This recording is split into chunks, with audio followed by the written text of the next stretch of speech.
The Leap Foundation proudly presents the Meet the Mentor podcast with Dr. Bill Dorfman. Dr. Bill is a TV host, New York Times best-selling author, two-time Guinness World Book record holder, fitness guru, celebrity cosmetic dentist, and philanthropist who founded the Leap Foundation. Here's Dr. Bill. Hey, Dr. Bill here. I'm excited to talk with our next guest. But before I do, I need to tell you we are confirmed, locked, and loaded for Pepperdine. So check it out. Leap Week 2025, July 13th to the 19th at the unbelievably beautiful campus of Pepperdine. You know, UCLA is really gearing up for the Olympics. So they're turning the whole Leap area into an Olympic village. So we're not going to be there for a little while, but we're super excited about Pepperdine. We moved the date up so all the Australian students can join us again. So it should be an amazing Leap year.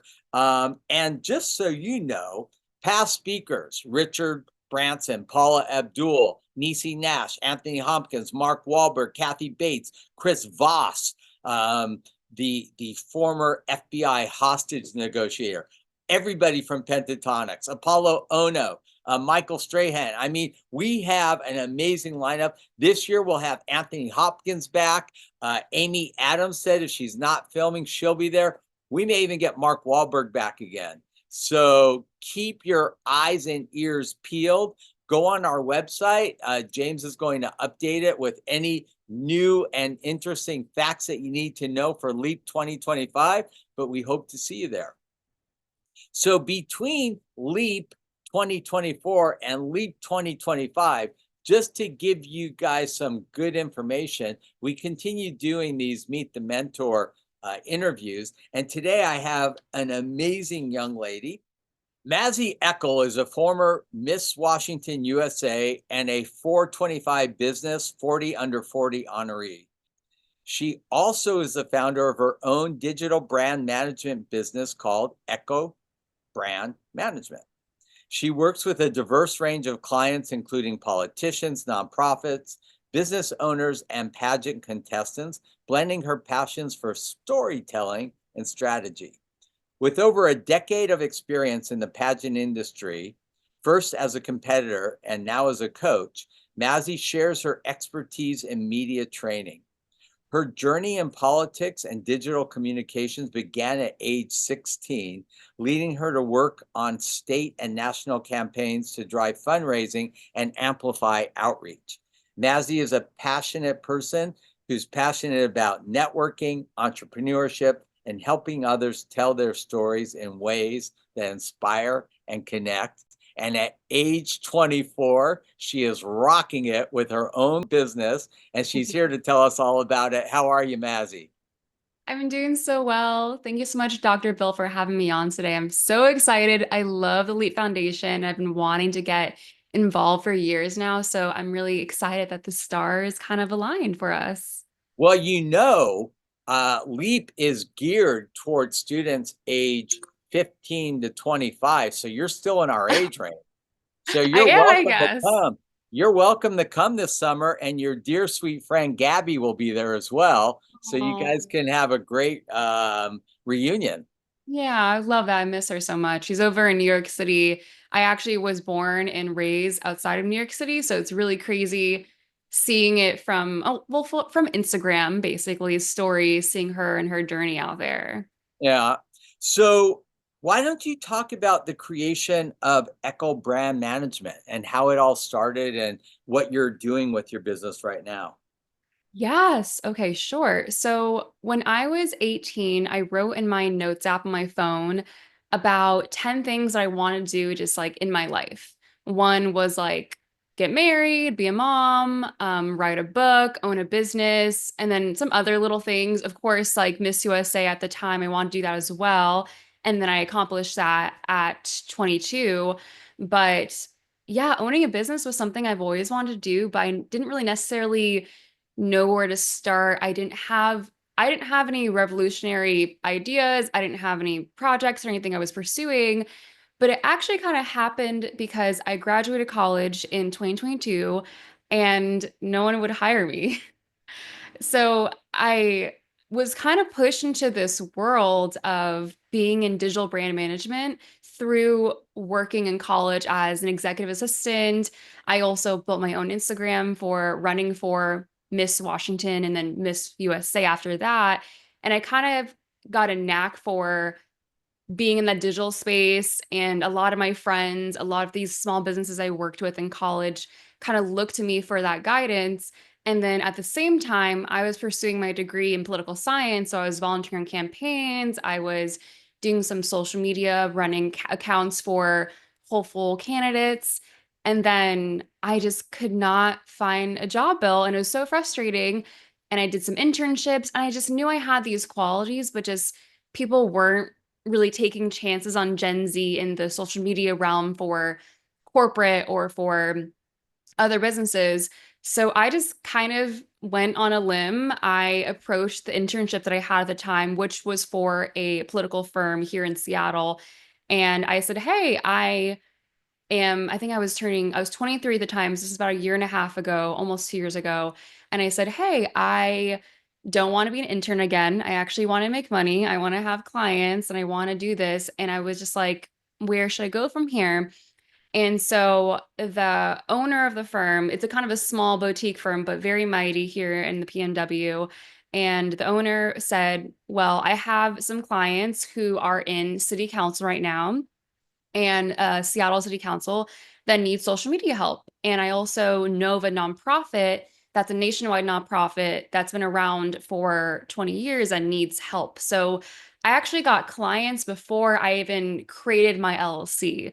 So I immediately was like, yes, like please connect me with them. I started having interviews with my clients. I had no business plan, no necessarily idea what I was doing necessarily, but I already had 3 clients out of the gate. And then I think later that week, I started my LLC. I went down, registered my mailbox, the post office, my PO box, registered with Washington State Business, whatever it's called, and then I had a business all of a sudden at 23. Well, take me through the steps, because there are students that are watching this that may want to start their own digital brand management company. So the first thing you need to do obviously is get a business license, right? Yes.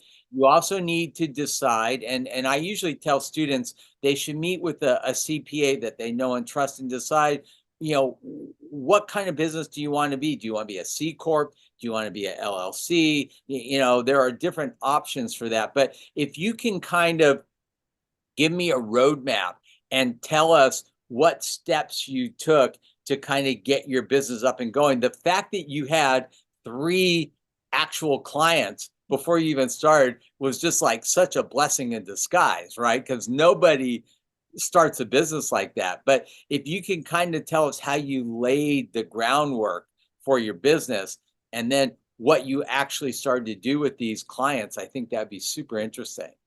Yeah. So before I even started my own business, I had my own personal website. So I have several friends who own their own businesses, kind of in similar spaces as me, but maybe servicing different people. So I had a friend who months before built me my own website. So I was able to have her turn my website more kind of business facing instead of personal. So people can go there, check out my bio, my services, which is pretty easy. Having a friend to do that was really amazing. And of course, asking her questions on like how to start a business.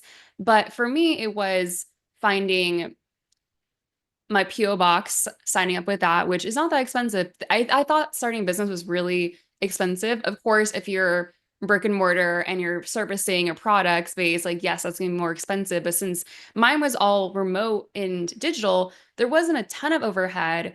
And then my father, he also is a business owner and he was working in finance and on Wall Street, and he also worked in cryptocurrency. So he had a bunch of people I can go to for tax advice, advisors. So I got to sit down with him and a few of his colleagues and kind of discuss like what kind of business do I want to do, LLC, and then we landed formally on LLC. But ultimately, Bill, my experience with starting my own business was there wasn't a lot of things I did before starting my business besides Well, registering with the question, Washington State.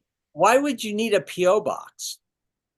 So you need to have an address for your business, like no matter if it's remotely or remote. So I didn't want to put my own address. I just registered it like a mile away, my a PO box with like the UPS or FedEx. It's such an easy service. It's probably $60 a month or less to just have a PO box, have all my mail go there. And so people just can't easily find my address online. All right, smart.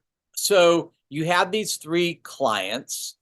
Tell me what you did, with them. Like, did you meet them, interview them, pitch that? Like, how did you start your working relationship with them? And what was it that you're really hired to do for them?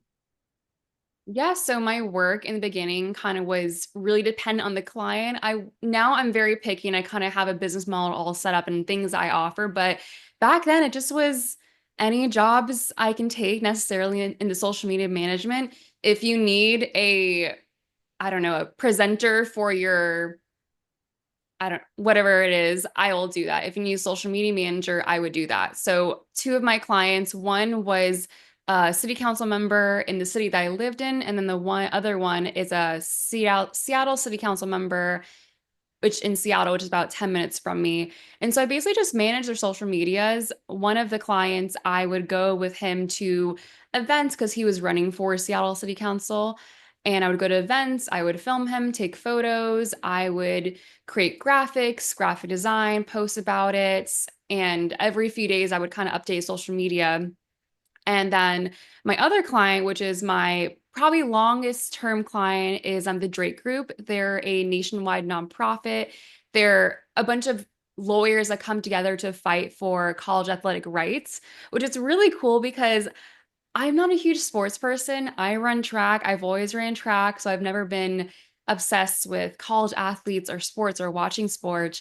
And to go into this realm where I was essentially like a communications manager, I was their whole communications team, me and just me. I would update websites, I would post on social media, create a calendar. Oh my God, like what did I do? I would send out briefings and create mail. I was their whole like marketing team, Yeah, you know but what it it's was really called? cool. It's called fake it till you make it. And That's that's what what it you is. did. That's Yeah, what it and that's is. awesome. So you started off basically kind of just doing whatever they wanted. And you've been doing this for about 2 years now. You've kind of honed in. So why don't you tell us now exactly how you would define your business and what kind of services you offer? You say you're pickier now. Tell me, your ideal client. Give me the parameters for what you actually offer for your clients.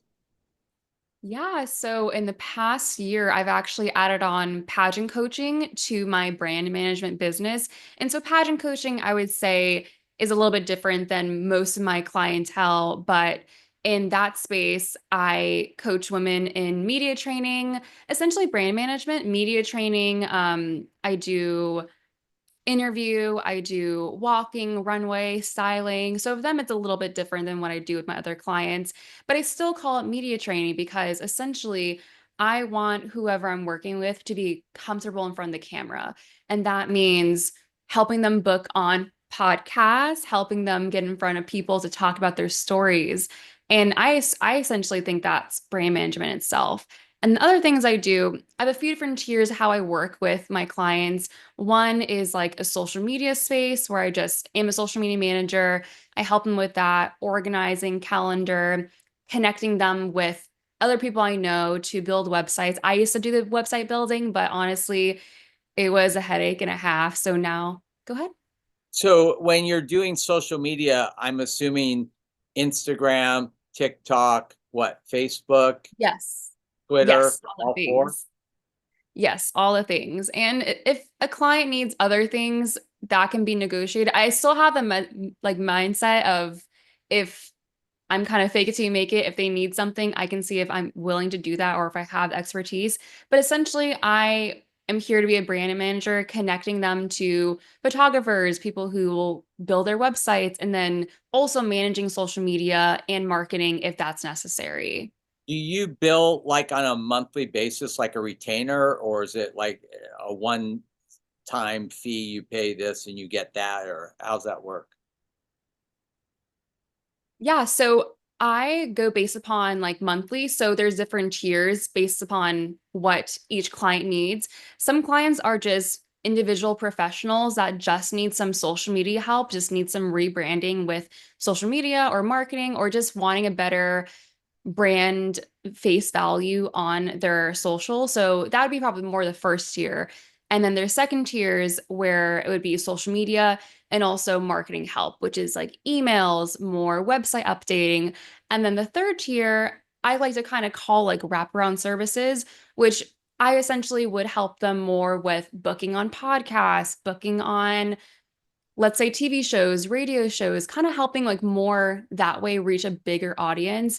And that's more for people who are organizations or small businesses that want to go even beyond the just basic marketing levels of emails and distributions. All right. So big picture question. Right now, you've gone from the fake it till you make it to actually defining your business. What's the goal? Like, where do you want to be like 2 years from now? Oh my gosh. That is so hard to pinpoint because I feel like I have so many other goals outside of just my business that I'm working on. I mean, I love public speaking. I do a few gigs a year public speaking, especially I've been working with the city of Seattle with their creative economy here. And I just want to talk more about it. I think I would love to start my own podcast too eventually. But right now, I can't clearly define it because I'm still learning.